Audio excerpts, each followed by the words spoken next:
안녕하세요. 직장인들을 위한 ESG 교양 강의 인노소셜랩 유승권입니다.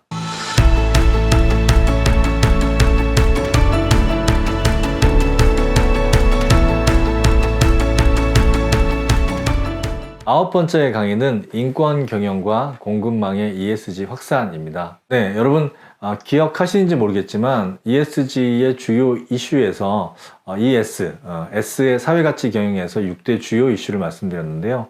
첫 번째가 인권, 두 번째가 노동, 세 번째가 고객, 네 번째가 상생, 다섯 번째가 사회공헌, 여섯 번째가 긴급한 사회 이슈의 대응이라고 말씀드렸습니다. 오늘은 첫 번째인 인권과 두 번째인 노동, 그리고 네 번째인 상생이 하나로 묶여있는 인권 경영과 공급망에 대한 ESG 확산에 대한 말씀을 드리도록 하겠습니다. ESG의 역사에서 한번 말씀을 드렸었는데요. 인권 경영의 시작은 바로 1948년 유엔의 인권선언이라고 말씀드릴 수 있습니다. 인권선언의 제1조에 보면 모든 인간은 태어날 때부터 자유로우며 그 존엄과 권리에 있어 동등하다라고 하는 표현이 있습니다. 바로 기업 경영에 있어서도 기업 경영의 모든 가치사슬에 포함된 이해관계자들이 동등하게 대우받아야 된다라고 하는 점입니다. 여러분, 원재료를 생산하는 아프리카의 노동자들이나 또는 서울에 있는 노동자들이나 같이 인권을 존중받아야 된다라고 하는 뜻이죠. 이렇게 1948년에 유엔 인권선언이 2011년에 이르러서 유엔 기업과 인권 이행 지침으로 나타납니다. 첫 번째로 중요한 것이 기업은 인권을 존중해야 된다. 이는 타인의 인권을 침해하는 것을 피하고 기업이 연루되어서 인권에 부정적인 영향을 미치는 경우에 그 문제를 다루는 것을 의미한다라고 얘기를 하고 있습니다. 또 두 번째에 보면 기업이 사업 관계에서 운영, 생산, 서비스와 직접적으로 연관된 인권에 대한 부정적인 영향을 막고 예방하도록 노력해야 한다. 특히 인권과 관련된 법과 제도가 미비한 국가와 지역에서의 인권 존중을 위한 구체적인 조치와 활동을 취해야 한다라고 되어 있습니다. 이 얘기는 뭐냐? 쉽게 얘기하면 기업이 자체 기업도 중요하지만 우리 회사와 엮여 있는 모든 기업의 가치 사슬에서 인권을 중요하게 여겨야 되고 특히 그 중에서 인권에 있어서 부정적인 영향이 무엇인지를 파악해서 그 문제를 해결해야 된다라고 하는 것이죠. 다시 한번 강조드리면 우리 회사의 가치사슬에서 어떤 부분이 인권으로 부정적이냐 이 부분을 찾아내서 해결하는 것이 바로 인권 경영의 정의이자 핵심이라고 말씀드릴 수 있습니다. 그러면 유엔 기업과 인권 이행 지침을 비롯해서 유엔에서는 기업 인권 침해 6대 주요 이슈를 얘기하고 있습니다. 첫 번째가 아동노동이죠. 그래서 만 15세 미만의 아동노동은 안 된다. 두 번째가 노예노동. 내가 일을 그만두고 싶어도 그만두지 못하는 속박된 상황에서 비자발적인 노동을 하는 것이 바로 노예노동이고요. 저임금 노동, 최저임금 이하의 비용을 지급하고 노동을 시키는 것. 이 아동노동, 노예노동, 저임금 노동은 세계가 결합되어 있는 것이 굉장히 많고 특히 아프리카라든지 동남아시아라든지 중남미 같은 이런 저개발 국가 제3세계에서 일어난 경우가 많습니다. 그리고 1차 산업에 해당이 되는 우리 농업이라든지 또는 의류산업, 금속, 광업 이런 곳에 많이 펼쳐져 있죠. 그리고 전반적으로 이 선진국도 해당되는 것이 이 신체, 정신적으로 위험한 노동. 그래서 특히나 우리나라 같은 경우가 안전사고가 많이 발생하는데 안전이나 건강에 보호장치가 없는 노동이라든지 또는 산업재해라든지 사고가 발생했을 때 제대로 조치하지 않는 이런 것들이 문제가 있다라고 하는 것이고요.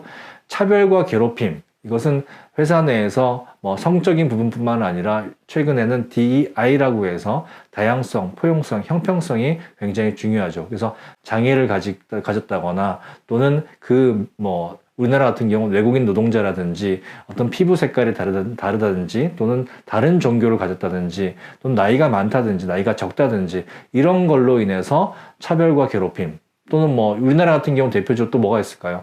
뭐 학력 차별 이런 것도 있을 수 있죠. 그런 것들이 없어져야 된다. 그래서 모든 형태의 차별과 괴롭힘이 없어야 된다라고 하는 것이고요. 이런 문제, 이런 5가지 문제를 노동자 혼자 해결하기에는 기업을 상대하기 너무 어렵죠. 그래서 이런 노동상에서 발생하는 인권과 노동 문제를 해결하기 위해서 노동자끼리 서로 힘을 모아서 노동조합을 결성하고 이 노동조합이 운영될 수 있도록 단체 교섭의 권리를 보장하는 이런 부분들이 유엔에서 얘기하는 인권 경영에서 중요한 권리다라고 지금 강조하고 있습니다. ESG에서 또 한 가지 중요한 이슈가 있는데요. 바로 EU가 2022년에 공급 사슬망의 지속 가능성 실사 지침을 발표했습니다. 이게 뭐냐면 기업 자체의 운영, 즉 선진국에 있는 우리나라를 비롯해서 선진국에 있는 기업들은 잘한다라고 하는 거죠. 그래서 우리 선진국이 아니라 우리의 원재료나 협력회사들 같은 경우는 잘 못할 수도 있다라고 하는 것입니다. 그래서 기업 자체의 운영 또는 자회사 및 공급망 내에서, 여기가 중요한 게 자회사 및 공급망이죠. 자회사 및 공급망 내에서 발생하는 인권 및 환경에 대한 부정적 영향을 식별, 파악하는 거죠. 그리고 방지하고 예방하고 종결하고 완화하고 이런 부분들을 책임질 실사의 의무를 요구한다라고 얘기하고 있습니다. 그러니까 뭐예요? 기존에는 우리 회사만 잘하면 됐었는데 우리 회사뿐만 아니라 우리 회사가 투자한 자회사라든지 또 우리 회사가 우리 회사에 물건을 납품하는 공급사, 협력사 이런 곳들이 다 인권 경영 그리고 또 환경 문제가 없도록 우리가 실사는 뭐 감사라는 뜻보다는 예방 차원에서 모니터링하고 그 문제를 예방하고 해결하기 위한 조치를 취해야 된다라고 하는 거죠. 이런 것들을 하지 않을 경우에는 앞으로 EU 시장에서 기업 경영을 하거나 또는 EU 시장에 물건을 팔 수 없다라고 하는 거죠. 우리나라 같은 경우는 미국이나 일본, 중국에도 수출을 많이 하지만 유럽 시장에도 많은 제품들을 수출하고 있습니다. 이 제품을 수출하는 기업들이 이제는 우리 회사뿐만 아니라 자회사 그리고 공급사까지도 다 인권과 환경 문제를 신경 써야 된다라고 하는 것이 바로 2022년에 나온 EU 공급망 지속가능성 실사 지침이라고 하는 것이죠. 개념상으로는 뭐 인권 경영, 공급망 실사 잘 알겠는데 구체적으로 어떻게 해야 되지라고 했을 때 나이키의 사례가 아주 좋은 사례입니다. 그래서 인권 경영과 공급망 ESG 확산을 위해서 이해하기 위한 대표적인 사례인데요. 여러분이 많이 알고 있는 내용입니다. 그러나 이것을 ESG 관점으로 다시 한번 살펴보도록 하겠습니다. 이 사진을 기억하고 있는 분도 계실 텐데요. 1996년에 미국의 라이프 매거진에서 이런 사진이 나왔습니다. 우리 파키스탄의 11살 소년이 땅바닥에 앉아서 나이키 축구공을 꿰매고 있는 이런 사진이 실렸습니다. 사진의 제목은 시간당 6센트를 받고, 6센트라고 하면 우리나라 돈으로 80원, 90원 정도 되는데요. 그 돈을 받고 하루에 12시간을 일하고 있는 아이다라고 하는 그 사진입니다. 이 라이프 매거진에서 뭐라고 나왔냐면 미국의 아이들이 축구를 하며 골을 넣기 위해서 운동장을 뛰어놀고 있을 때 파키스탄의 아이들은 생존을 위해서 시간당 6센트의 임금을 받고 축구공을 꿰매고 있다라고 보도가 났습니다. 이 보도가 나고 나서 어떤 반응이 일어났을까요? 기자들이 나이키 본사를 찾아가서 도대체 이게 어떻게 된 일이냐라고 물어봤겠죠. 근데 나이키는 살짝 억울한 측면이 있었습니다. 왜 그랬냐면 이 기사에도 봐도 사진이 나이키가 나오긴 했지만 실제로 나이키를 비롯해서 아디다스라든지 유발란스라든지 많은 이런 스포츠웨어 기업들이 이렇게 제3세계에 아동노동을 하고 있다라고 하는 내용이었거든요. 그러니까 나이키만 타겟은 아니었던 거죠. 그러니까 나이키는 약간 억울했지만 그럼에도 불구하고 좀 이 비공식적인 성명을 냅니다. 일단 매우 유감스럽다라고 하는 표현을 냈고요. 나이키뿐만 아니라 거의 모든 산업에서 일어나고 있는 일이다. 맞는 얘기입니다. 아동노동은 전반적으로 일어나고 있는 일이죠. 그리고 나이키 혼자 해결할 수 있는 문제는 또 아니고, 결정적으로 이 회사는 우리랑 계약한 회사가 아니고 우리랑 계약한 파키스탄의 회사가 또 3차, 4차로 이렇게 수주한 회사이기 때문에 직접적으로 관계가 없는데 우리가 어떻게 그 회사들까지 모니터링하고 또 그 회사의 문제에 관여하겠냐. 이거는 뭐 경영권에 대해서 우리가 간섭할 수 없다라고 하는 법적인 그런 응답을 했습니다. 실제로 이 아동노동의 현황을 보면 2020년 우리 ILO 국제노동기구나 유니세프가 조사한 바에 의하면 여전히 아동노동은 1억 1200만에서 1억 5천만까지 있다라고 하는데 더 많다라고 얘기를 많이 합니다. 주로 아동노동이 많이 일어나고 있는 곳은 아프리카, 그 다음에 중앙아시아, 그리고 동남아시아, 그 다음에 중남미에서 많이 일어나고 있는데요.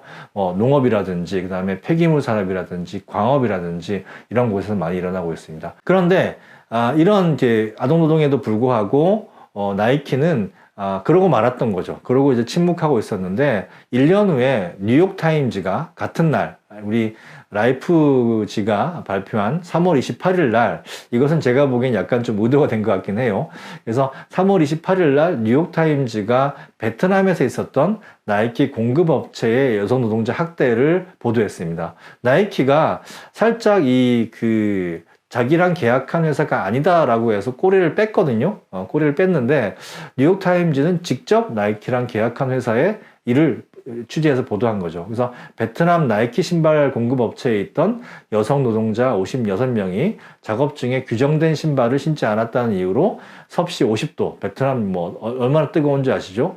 섭씨 50도가 가까운 공장 외부에서 벌을 서고 이 중 12명은 실신해서 병원에 실려가는 일이 발생했습니다. 나이키는 한 해 전에는 이 파키스탄 아동노동 문제 때는 우리랑 계약한 회사가 아니다라고 발뺌을 했지만 이 일은 아닌 거죠. 우리가 직접 이제 관리 감독을 하고 계약한 회사가 했으니까 야 이게 장난이 아니네 라고 해서 끔찍한 일이다, 관련자를 파면 조치했다, 이런 일이 다시 발생하지 않도록 조치하겠다라고 했지만 이미 물은 엎질러졌고 불은 붙은 거죠. 그래서 나이키 불매 운동이 확산됐습니다. 언론도 이렇게 나이키 같은 몽둥이를 들고 아이들을 때리는 그런 어떤 장면들이 이 사파로 나오기도 했고요. 많은 대학생 그리고 심지어는 나이키의 주된 고객이자 나이키를 거의 우상화하고 있는 우리 청소년들까지 나이키 본사를 찾아와서 나이키 불매 운동을 많이 이제 펼친 거죠. 이것을 보고 나이키가 이게 우리만의 문제가 아니라 모든 스포츠 의류의 문제다라고 그냥 발뺌할 것이 아니라 이 문제를 해결해야 되겠네라고 하는 실질적인 이제 그 문제의 심각성을 파악한 것이죠. 그래서 2년이 지난 후에 1998년 5월에 나이키의 창업자인 필라이트가 성명을 발표합니다. 그래서 나이키의 제품은 노예임금, 강제 초과 근무, 자의적 학대와 동의어가 되었다. 그래서 미국의 소비자는 악의적인 조건에서만 만들어진 제품을 구매하고 싶어 하지 않는다고 진정을 믿고 있다. 그래서 우리가 회사 내에 우리 이 공급 사슬망을 관리할 수 있는 팀을 만들고 노동 조건을 개선하는 일을 하겠다라는 발표를 했습니다. 96년에 그 아프가니스탄에 아동 노동이 있은 지 2년 만에 이런 일이 일어난 거죠. 그리고 이 일로 인해서 미국을 비롯해서 ILO 국제노동기구가 4대 원칙을 발표합니다. 그래서 강제노동의 철폐, 아동노동의 폐지, 결사 및 단결의 자유의 보장, 그다음에 고용 및 직업에 대한 차별 철폐, 이 4가지를 발표를 하고 이것이 발전해서 또 2011년에 아까 보여드렸던 유엔의 기업과 인권 원칙이 만들어지기도 했습니다. 나이키가 문제를 해결하겠다라고 발표를 했는데 이게 아무리 봐도 나이키의 공장들이 협력업체들이 나이키에만 납품하는 것이 아니라 다른 업체들도 납품을 하니까 이게 혼자서는 해결할 수 없다라고 지금 문제 파악을 한 거죠. 그래서 어디를 찾아가냐면 파타고니아라고 하는 회사를 찾아갑니다. 그 당시에도 이 공급망 관리를 잘 하고 있다라고 또 소문이 났으니까 그래서 어떻게 하면 좋을까 서로 맞대고 얘기를 하니까 혼자 해결하지 말고 우리가 산업에 전체적으로 한번 해결해 보자. 그래서 이 공급망 관리의 문제는 하나의 기업이 해결하기보다는 산업 단위에서 어떤 협회를 구성해서 그 협회를 통해서 해결하는 방법이 좋은 방법이다라고 지금 공급망 관리를 하는 전문가들이 많이 얘기를 하고 있습니다. 그래서 Fair Labor Association이라고 하는 FLA라고 하는 것을 99년에 창립을 합니다. 거기에는 나이키, 파타고니아, 아디다스, 푸마 이런 것들이 참여해서 아동노동 문제가 많은 아프리카라든지 중남미라든지 또는 뭐 이 동남아시아 이런 기업들과 같이 우리가 하나의 협회를 만들어 가지고 그 협회 내에서 원칙을 만든 다음에 그 원칙을 잘 지키는 기업들이 서로 거래하는 이런 것들을 만들자라고 해서 FLA를 만들었고 그 FLA의 원칙을 만들었습니다. 책임 구매 원칙과 책임 생산 원칙을 만들었습니다. 즉 뭐다? 이게 갑과 을이 아니라 모두가 함께 이런 아동노동 문제와 공급망의 문제를 해결하기 위해서 함께 노력하자. 그런데 물건을 납품하는 회사뿐만 아니라 물건을 구매하는 회사도 같이 지킬 원칙을 동일하게 만들자라고 하는 거죠. 우리나라가 현재 지금 ESG를 하면서 큰 대기업들이 이 ESG 관리를 하겠다라고 해서 이 협력 업체들이 지켜야 될 원칙들, 즉 생산자 원칙은 많이 만들고 있는데 구매자 원칙은 잘 안 만들고 있습니다. 이게 공정하게 되려고 하면 생산자도 ESG를 잘해야 되지만 구매하는 우리 대기업들도 ESG 잘해야 되거든요. 서로 잘하는 것이 중요하다라고 하는 측면에서 이 FLA가 책임 구매 원칙, 책임 생산 원칙을 동일하게 만들고 서로 이것을 모니터링하는 체계를 만드는 것은 중요한 시사점이 있다라고 생각을 합니다. FLA의 책임 생산 원칙과 책임 구매 원칙을 보면요, 이 최고 경영진, 그 기업의 리더십들이 이 지속 가능한 방식으로 우리가 인권과 환경을 책임 있는 방식으로 경영을 하겠다라고 하는 선서가 있어야 되고요. 그것을 위해서 직원들도 교육을 하고 실제 그렇게 되고 있는지 모니터링도 하고 어떤 문제가 발생했다라고 하면 그것을 처리할 수 있는 메커니즘도 만들고 그리고 표준들 계속 뭐 사회적 표준은 높아지니까요. 그 환경적인 표준들, 인권적인 표준들을 지키기 위한 그런 어떤 계속 개선 작업을 하고 그 다음에 지역에 있는 시민사회와도 협의를 하고 그 다음에 이 서로 간에 검증을 해서 요구사항들에 대해서 이것도 지키고 이런 것들을 하자라고 하는 것이 책임 생산 원칙이고요. 마찬가지로 책임 구매 원칙도 생산자와 구매자가 서로 같은 원칙을 지킴으로 인해서 우리가 ESG도 잘못하면 갑질이 발생할 수 있는데 그러지 않고 구매자도 원칙을 지키고 생산자도 원칙을 지키는 이런 양쪽 둘 다 ESG 경영을 하는 방식으로 했다라고 하는 것이죠. 그리고 나이키는 여기에서 FLA가 제시한 이 원칙들을 보다 세부적으로 지킬 수 있도록 나이키 코드 오브 컨덕트, 즉 나이키 행동 강령이라고 하는 것을 만들었습니다. 그래서 나이키와 협력 업체들이 함께 지켜야 될 표준을 좀 자세하게 만들었고요. 51개의 실행 원칙을 만들었습니다. 그래서 이게 한국말로도 잘 되어 있거든요. 나이키 홈페이지에 가시면 다운받을 수 있습니다. 그래서 여러분 기업이 우리 협력업체들 어떻게 관리해야 되지? 어떻게 서로가 합의해야 되지라고 한다라고 하면 홈페이지에 있는 나이키 코드 오브 컨덕트를 다운받아서 보시면 이대로 하면 되겠는데? 라고 하는 것을 아실 수 있는데요. 나이키 지속 가능한 공급망 5대 원칙이 일단 안전해야 된다. 그리고 지속 가능성, 환경적으로 인권적으로 지속 가능해야 된다.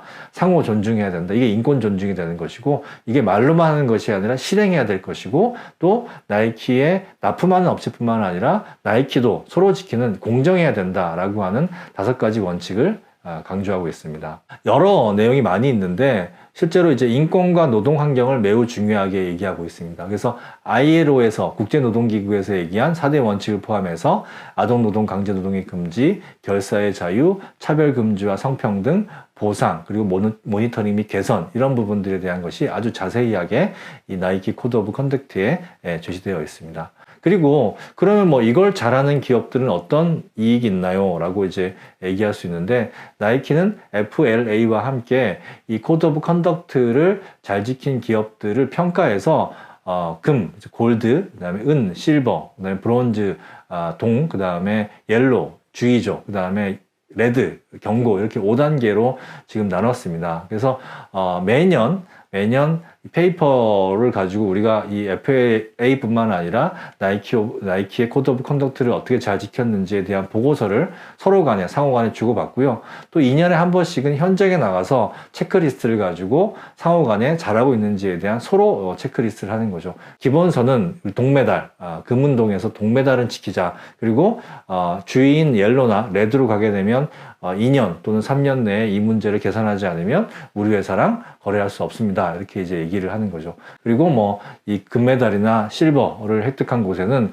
우리가 주문량을 더 늘려준다든지 아니면 공동으로 뭐 새로운 제품을 개발하기 위한 R&D를 같이 한다든지 이런 프로젝트를 하고 있습니다. 그래서 생산 협력 업체를 5등급 구분해서 관리하고 있다라고 하는 점이고요. 그리고 지속 가능한 공급망 보고서를 발간해서 현재 금, 은, 동, 그다음에 옐로우, 레드인 기업들이 얼마나 있고 그 기업들에게 어떠한 우리가 지원과 그러니까 뭐 잘라내고 벌을 주는 개념이 아니라 좀 못하는 기업들이 있으면 그 기업들을 잘하기 위해서 오히려 더 지원해주고 그다음에 아주 잘하는 기업들이 있으면 그 아주 잘하는 기업들이 조금 못하는 기업들에게 오히려 벤치마킹 할 수 있는 연수의 기회라든지 상호 방문의 기회를 제공함으로 인해서 이게 모두가 잘하자 그리고 누구를 탈락시키려고 하는 것이 아니라 모두가 잘해보자라고 하는 것이니까 그런 측면에서 그런 부분들에 대한 공급망 보고서를 발간하고 있기도 합니다. 그리고 나이키 홈페이지에 가시면 공개하는 거죠. 그래서 현재 뭐 지금 타일랜드 구글 맵을 통해서 공개하고 있는데 타일랜드에는 이러이러한 업체가 있고 이러이러한 업체들의 뭐 인원은 몇 명인데 그 중에 남성과 여성은 어떻게 구성되어 있고 이 사람들의 인건비는 어떻게 되어 있고 이 공장의 환경 기준은 어떻게 되어 있고 이런 것들이 다 공개되어 있습니다. 즉 공급망에 대한 공개를 다 하고 있는 거죠. 자, 이걸 보시면 어떤 생각이 드십니까? 2022년에 EU가 공급망에 대한 실사 지침을 만들어서 배포했다라고 했잖아요. 그런데 이미 나이키는 EU가 이런 공급망에 대한 실사 지침을 발표하기 전에 이미 EU가 요구하는 것들을 다 하고 있다라고 하는 거죠. 나이키뿐만이 아닙니다. 뭐 유니레버라든지 파타고니아라든지 뭐 막스앤스펜서라든지 이렇게 지속 가능 경영을 잘하는 기업들은 이미 몇 년 전부터 2018년, 17년부터 이 공급망에 대한 투명한 공개를 하고 있습니다. 이제 우리나라 기업들도 이렇게 해야 된다라고 하는 것이죠. 굉장히 힘든 일이겠지만 이제는 글로벌한 기업으로 성장하고 글로벌에 수출하기 위해서는 이런 일들을 해야만 한다라고 하는 것입니다. 인권 경영을 어떻게 좀 할 수 있느냐, 이거 뭐 UN 기업가 인권 이행 지침 너무 어렵지 않느냐라고 했는데 이것을 풀어서 우리나라의 인권위원회나 법무부가 아주 자세한 자료를 많이 만들어 왔습니다. 그래서 우리나라 인권위원회의 인권경영 길라잡이라든지 또는 인권경영 가이드라인 및 체크리스트라든지 또는 최근에 법무부에서 2021년에 기업과 인권이라는 내용으로 이렇게 좋은 자료를 많이 만들어 놨습니다. 그러니까 읽어보시고 구체적으로 우리 회사가 무엇을 해야 되겠구나, 우리 회사의 인권을 높이기 위해서는 어떻게 해야 되겠구나 라고 하는 것을 아실 수 있는데요. 여기에 있는 내용들을 딱 요약 정리하면 5개로 이렇게 나눌 수 있습니다. 인권경영 프로세스 5개로 할 수 있는데요. 첫 번째가 인권경영에 대한 원칙을 만드는 것입니다.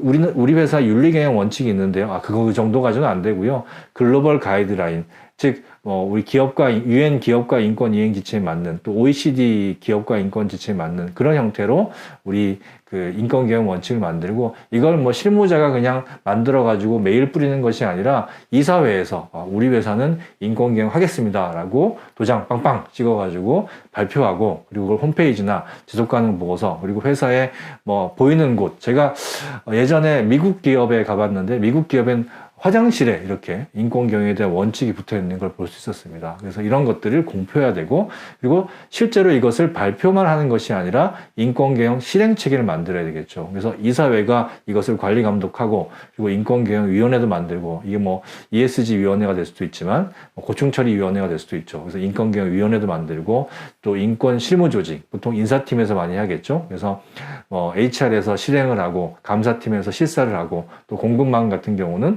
구매와 CSR이나 ESG 팀에서 하고, 이런 것들이 실행체계가 필요하고, 또 뭐 잘하냐 못하냐를 평가할 수 있는 KPI 같은 것도 부여할 수 있겠죠.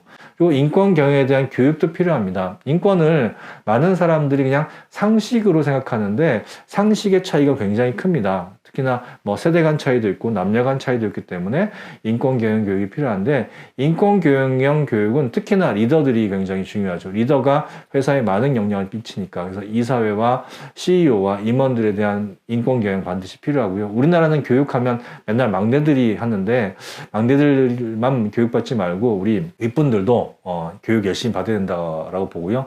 리더 교육, 구성원 교육, 그 다음에 또 우리 회사만 잘하면 안 된다라고 했죠. 그래서 전체 우리 공급망이 잘할 수 있도록 협력업체 공급망 교육도 해야 되고, 또 고객 소비자도 해야 되겠죠. 특히 서비스 기업 같은 경우는 고객 갑질도 굉장히 많습니다. 그래서 고객 소비자들이 인권에 대한, 그렇다고 고객 소비자를 모아서 교육할 수는 없으니까 어떤 캠페인이라든지 광고라든지 이런 걸 통해서 우리가 이 고객들이 이 인권을 중요하게 생각하는 그런 소비를 할 수 있도록, 그래서 회사에 서비스하는 우리 알바생들을 무시하지 않도록 만들어야 된다는 거죠.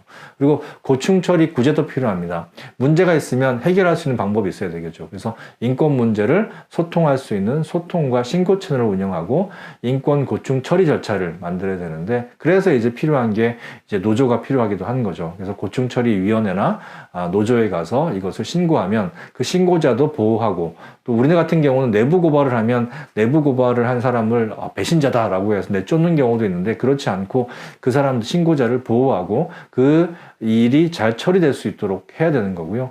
인권경영에 대한 실사가 필요하다. 그래서 앞에 있는 인권경영 원칙이라든지 인권경영 실행체계라든지 인권경영 교육이라든지 고충처리 구제가 잘 되고 있는지에 대한 부분들을, 이 전반적인 부분들에 대한 것을 예방적 차원에서, 즉 누가 잘못했다라고 하는 것을 감사하고 처분하기 위해서가 아니라 이런 것들이 잘 돌아갈 수 있도록 인권 경영에 대한 역량평가, 실사를 통해서 우리가 잘하고 있는지를 파악하고, 잘못하고 있는 부분들이 있다라고 하면 그것을 개선하기 위한 노력들을 지속해야 된다라고 하는 것입니다.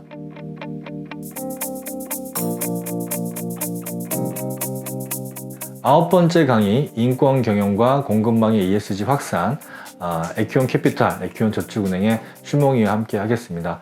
인권 경영, 되게 상식적인 얘기죠. ESG는 다 상식적인 얘기입니다. 별다른 얘기가 있는 게 아니거든요. 잘 알지만 우리가 실천하지 않고 있는 것을 얘기하고 있는 것입니다. 인권 경영, 인권의 부정적인 영향을 식별, 파악하고 그것을 예방하고 방지하고 완화하고 중단하고 그것이 잘 개선되어 있는지 확인하는 것, 이게 인권경영이다. 인권 침해라고 한다면 아동노동, 노예노동, 저임금 노동, 위험한 노동, 차별과 괴롭힘, 그리고 결사, 단체 교섭권을 보장하는 것이다 라고 말씀을 드렸습니다. 나이키 사례는 매우 중요하다. 나이키 사례가 중요한 이유는 기업의 사회적 또는 환경적 책임이 우리 회사에만 있는 것이 아니라 우리 회사에 물건을 공급하는 협력사까지 있다. 언제까지? 우리가 가치사슬 모두에 해당이 된다라고 하는 측면에서 기업의 사회적 책임이 우리 회사를 벗어나서 우리 회사의 공급망 전체까지다 라고 하는 점으로 확대된 점이 매우 중요한 것입니다. 그래서 1996년에 아동노동 보도가 있었는데 이것이 소극적 대응을 했다가 불매운동으로 번지고 창업자가 사과하는 일로 일어났고요. 혼자 해결할 수 없으니까 FLA라고 하는 공정노동협회를 결성해서 했다. 즉, 특히 공급망 문제는 기업이 혼자 해결하기보다는 산업이 협력해서 할 필요가 있다라고 하는 것이죠. 그리고 원칙을 실천하는 방법을 만들었는데 FLA, 협회가 요구하는 것보다 더 높은 기준을 제시하고 또 공급망 협력업체와 같이 협력하는 방식을 만들어서 나이키 코드 오브 컨덕트라는 것을 만들어서 실제적으로는 협력업체를 평가하고 그 협력업체들과 함께 전체 수준을 높여가는 노력들을 하고 있다라고 하는 것이죠. 인권경영 프로세스, 여러분 회사가 갖춰야 될 인권경영 프로세스가 인권경영과 관련된 좋은 실행 자료가 많이 나와 있다라는 거 하는 거죠. 그래서 첫 번째로 인권경영 원칙을 수립하고 실행체계를 구축하고 인권경영에 대한 교육을 부지런히 하고 고충 처리와 구제 시스템을 운영을 하고 실행 확인을 하고 실사를 해서 지속적으로 문제 해결, 지속 개선을 해야 된다라고 하는 점입니다. 이번 시간에는 인권경영과 공급망 ESG 확산에 대해서 알아봤습니다. 우리가 좋은 기업이라고 하는 것은 무엇일까요? 가장 기본적인 것은 회사에서 일하는, 그리고 회사와 함께 일하는 업체의 사람들이 서로 존중받고 사람답게 일할 수 있는 그런 기업이 아닐까 생각이 됩니다. 오늘 강의 들어주셔서 감사합니다.